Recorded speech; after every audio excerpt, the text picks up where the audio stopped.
नमस्कार। धर्म ज्ञान में एक बार फिर हमारे दर्शकों का स्वागत है और मैं हूं आपके साथ कविता राणा।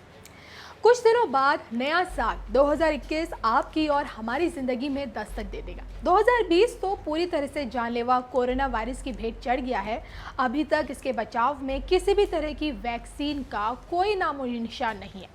अब ऐसे में हर कोई, फिर चाहे वो किसी भी देश का वासी क्यों ना हो, किसी भी धर्म का अनुयायी क्यों ना हो, हर किसी को नए साल 2021 से ढेरों उम्मीदें हैं, जिसके चलते एक बार फिर दुनिया के जाने माने भविष्यवक्ता मिशेल द नास्ट्राडामस की भविष्यवाणियां वायरल हो रही हैं। 16वीं शताब्दी के जाने माने फ्रांसीसी भविष्यवक्ता मिशेल द नास्ट्राडामस अक्सर अपने उन भविष्यवाणियों को लेकर चर्चाओं में रहते हैं जिन्होंने हकीकत का रूप लिया। फिर चाहे वो हिटलर के उदय की भविष्यवाणी हो, हजारों मंदिरों और महलों के नष्ट होने की भविष्यवाणी हो, वेल्स की राजकुमारी डायना की मौत की भविष्यवाणी हो, या फिर साल 2020 को अत्यंत विनाशकारी बताने की बात हो, ऐसी अनगिनत भविष्यवाणियां हैं जिनके सच होने से मिशेल द नास्ट्राडामस को दुनिया ने भविष्यवक्ता का खिताब दिया। अब सोशल मीडिया में 2021 से जुड़ी नास्ट्राडामस की भविष्यवाणियों की चर्चा हो रही है। आइए एक नजर डालते हैं नास्ट्राडामस की उन डिकोड की गई भविष्यवाणियों पर जिसका संबंध 2021 से बताया जा रहा है। साल 2021 से जुड़ी नास्ट्राडामस की भविष्यवाणियां।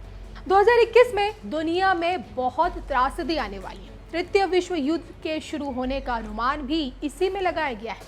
प्राकृतिक आपदाएं भयानक रूप से आ सकती, इनमें बाढ़, भूकंप, तूफान के साथ साथ कई ज्वालामुखियों की सक्रिय होने की बात भी कही गई है।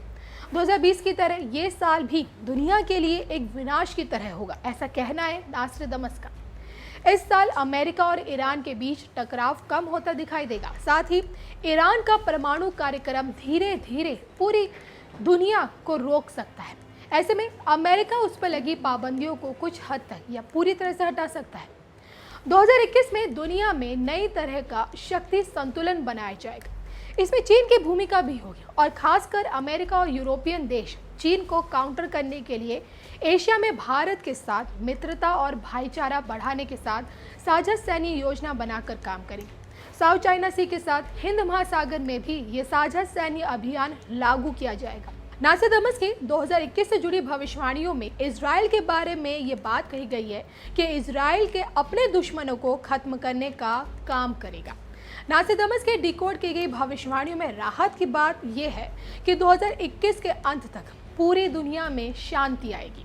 तो 465 साल पहले नास्ट्राडामस ने 942 भविष्यवाणियां की, लेकिन कविताओं के जरिए और कोड वर्ड्स में, जिन्हें आज तक डिकोड किया जा रहा है। और नास्ट्राडामस को मानने वाले लोगों का यही कहना है कि उनकी भविष्यवाणियों में संसार से जुड़ी तमाम घटनाएं मिलती हैं। सभी ज्योतिर्लिंगों का छोड़ के मैं खाली बद्रीनाथ के उसमें आता हूँ।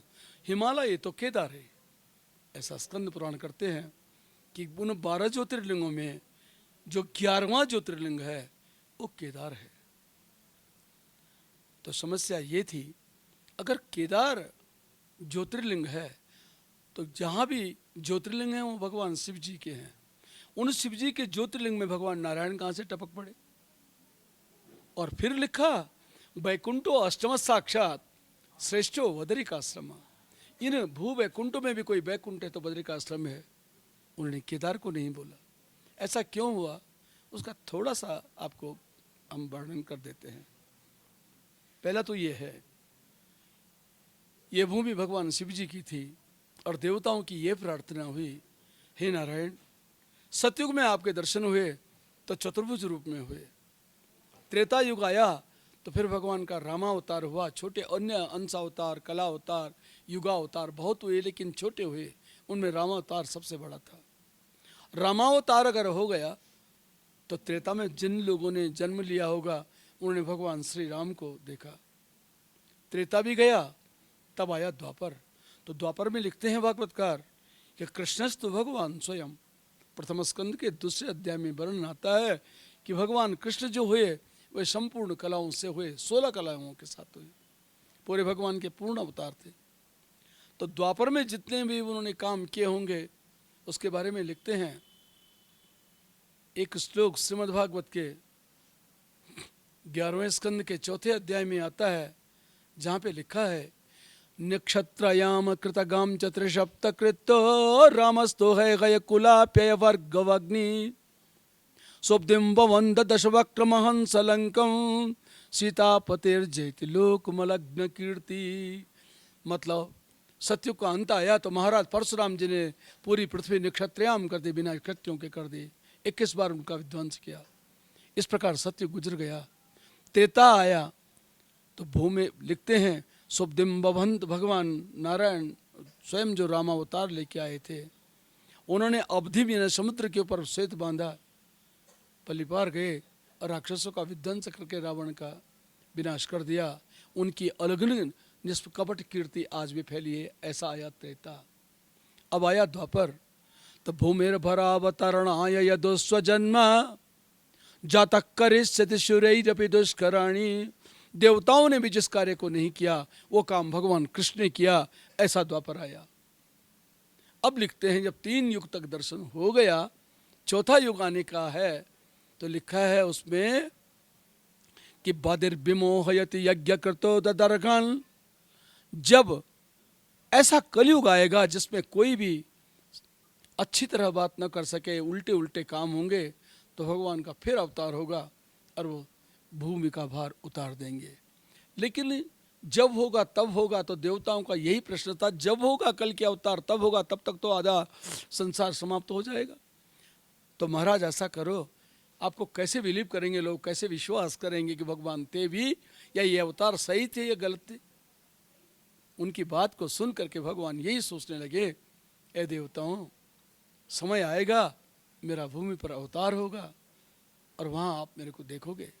तो सतयुग में जो पहला अवतार हुआ नर नारायण अवतार, परंपराओं गत में वो चौथा अवतार है, वही नर नारायण अवतार यहाँ आया तब के लिए। तो वो नर नारायण अवतार इस ढंग से था कि जितने भी अवतार आज तक हुए सब चले गए, लेकिन नर नारायण अवतार भगवान का जो हुआ वो आज भी है। योद्यापि चाष्टमुनि वर्ज्य सेवितांग्री, श्रीमद्भागवत के 11वें स्कंद के 4थे अध्याय में 10वें श्लोक में ये वर्णन आया, वे आज भी यहाँ पे निर्द्वंद होकर तप कर रहे हैं। लेकिन कैसे उन्होंने तप किया ये मैं आपको समझाना चाहता था। भूमि तो भगवान शिव जी की थी, तो वो कैसे यहाँ बस गए। उन्होंने देवताओं से कह भी दिया कि कलयुग में ऐसा धाम बनेगा जो साक्षात वैकुंठ होगा, उसका नाम बदरिकाश्रम होगा। देवता उनकी प्रतीक्षा यहाँ करने लगे और उधर भगवान नारायण ये सोच में पड़ गए कि किस ढंग से मैं इस भूमि को अपने पास बुलाऊं, कैसे रखूं। भूमि हमारी नहीं है, तो भगवान शिव जी की है। अब शिव जी की भूमि में हम जबरदस्ती जाएंगे ये भी नहीं हो सकता, उनका नाम खराब हो जाए ये भी नहीं कर सकते। तब रास्ता था